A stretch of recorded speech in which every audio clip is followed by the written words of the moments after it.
әр күн сайын біз түрлі таңдаулар жасаймыз, және сол таңдаулар біздің кім екенімізді көрсетеді.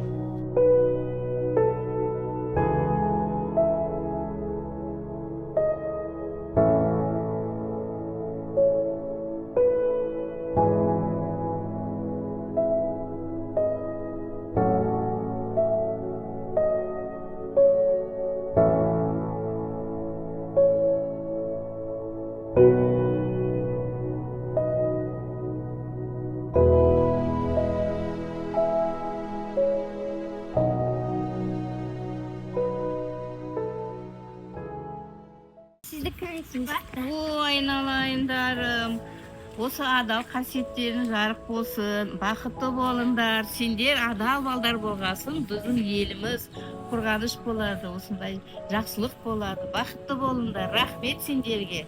Адалдық адамның ең асыл қасиеті. Сен жасаған жақсылық ертең өзіне қайтып келеді.